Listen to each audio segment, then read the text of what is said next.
মেয়ে দুজন, ছেলে না মেয়ে দুজন, এক মেয়ে মরে গেছে।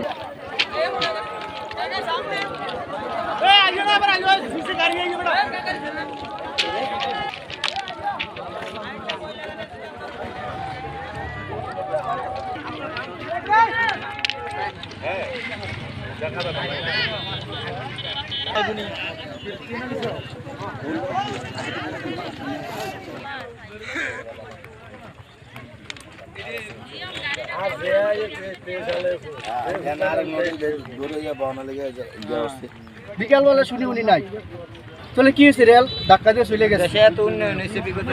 আমাদের উন্নয়ন দেখতেছি যে মানুষ দৌড়াই দিকে, বললাম কি হয়েছে, অ্যাক্সিডেন্ট হয়েছে। কি অ্যাক্সিডেন্ট হয়েছে, মানুষ কজন মারা গেছে, কি তা কি কোনো কিছু জানি না। নিজেও গাড়ি বার করলাম, বার করে দৌড়ে আইলাম। আইয়া দেখি যে বাড়ির থেকে শুনি যে আমার ভাগ্নি একজন গাড়ি দিয়ে আইছে, কিছুক্ষণ হয়েছে।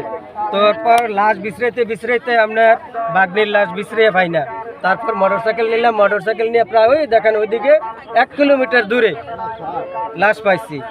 একজন হচ্ছে আলী আহমদ, আর একজন হচ্ছে আমার ভাগ্নি শানু, 8 মাসে গর্ভবতী। যে দুর্ঘটনাটা ঘটে গেল 10:20-এর মধ্যে সুবর্ণ এক্সপ্রেসের সাথে যে অটুট সংঘর্ষে এখানে প্রায় 6টি প্রাণ জড়ে গেল।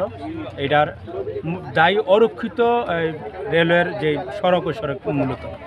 এখানে আমরা দীর্ঘদিন ধরে স্থায়ীভাবে অনেক দাবি করে আসছি এবং নিউজও করা হয়েছে এখানে একটি গেটের ব্যবস্থা করে দেওয়ার জন্য, কিন্তু কর্তৃপক্ষ এটা দৃষ্টিপাত করেনি।